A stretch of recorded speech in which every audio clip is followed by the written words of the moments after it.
Good morning and welcome to Live at the Legislature, where every week we will sit down with lawmakers in the House to talk about issues, concerns, legislation, controversy, whatever you want to talk about moving through the halls of the state capitol.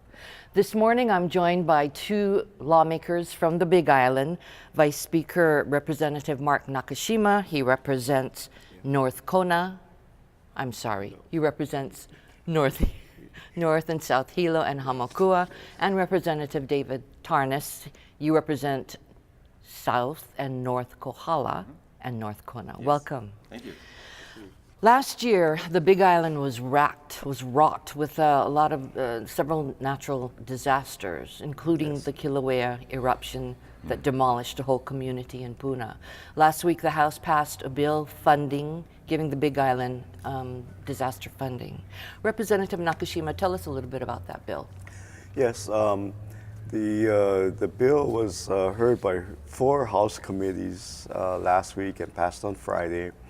And what it did is provided an appropriation to the County of Hawaii, a $20 million appropriation for rental housing relief and other needs, and a $40 million appropriation that would be used to match FEMA money that needed to be matched that was coming into the county. And so the package being a total then of $60 million to Hawaii County to provide really for the cash flow needs of the county. And prior to that, the governor had already appropriated or given some money to about 22 million. I think. During the course of the eruption, the governor provided 2 appropriations to them using his executive authority for $22 million.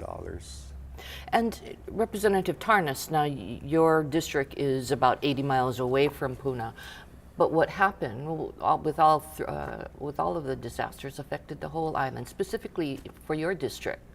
How were you impacted? It did affect my district. If you remember, the national media covered this, and the way it was depicted, it looked like the entire island was being inundated by the lava flow.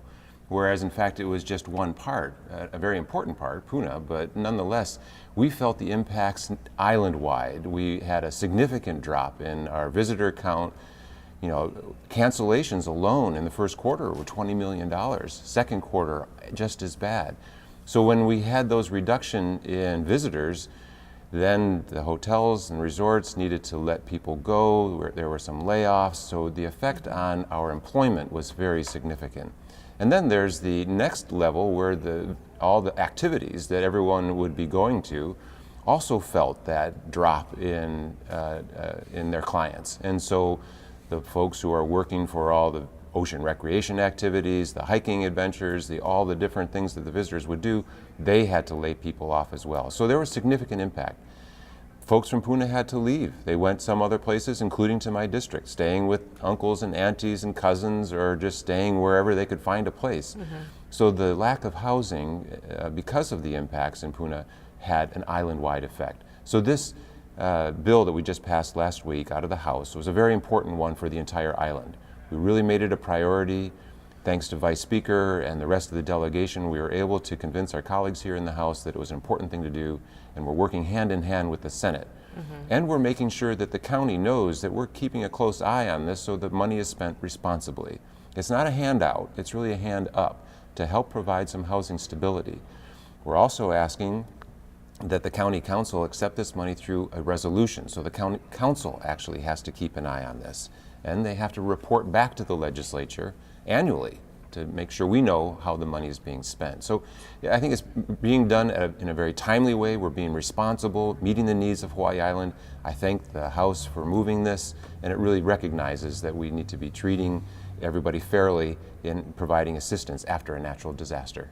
Well, the beauty of, I don't know if that's the right word, but the key thing about this bill is that both the House, the Senate, and the administration, and thanks to the strong Big Island delegation, both House and Senate, that was the key to this bill moving through.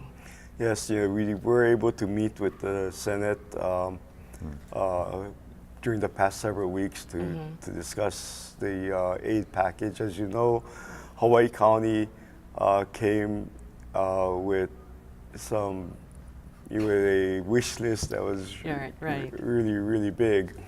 And we pared it down. We kind of got down to the brass tacks in terms of what the needs are, the immediate needs are for the county. And the hope is that in moving this bill forward, we're able to alleviate some of the county's concerns regarding their cash flow and their ability to make ends meet in their budget. Yeah, it was absolutely a fantastic job that you all did. When it just goes to show you when you all put your minds together, what good things you can accomplish. Yeah, it was great teamwork on the part of the House, the Senate, and the administration. Great. Well, let's talk a little bit more about your individual districts. So, Representative Tarnas, tell us a little bit about your district and what are the priorities or major concerns? Well, thanks for asking that. I represent the Kohala district, North and South Kohala, and a little bit of North Kona. So it's a very rural district. We depend a lot on agriculture, so it's a very high priority for us. Invasive species control to prevent these invasive species from affecting our ecosystem as well as our agricultural industry is a very important priority for us. We also depend a lot on our ocean, so fisheries, marine protected areas. How do we help the coral reef recover after our terrible coral reef bleaching event that we had just a couple of years ago? We lost 50% of our coral reefs, and we depend on our coral reefs for food as well as recreation. So environmental issues are really important for us, renewable energy. Just this past week, we passed a bill that would protect rays and sharks, which are very important to us. We also passed a bill to provide lifeguards for Kua Bay. This was only the first committee. We have a lot of more committees to go, but it just recognizes the importance of protecting our visitors, which is an important part of our industry in the Kohala area.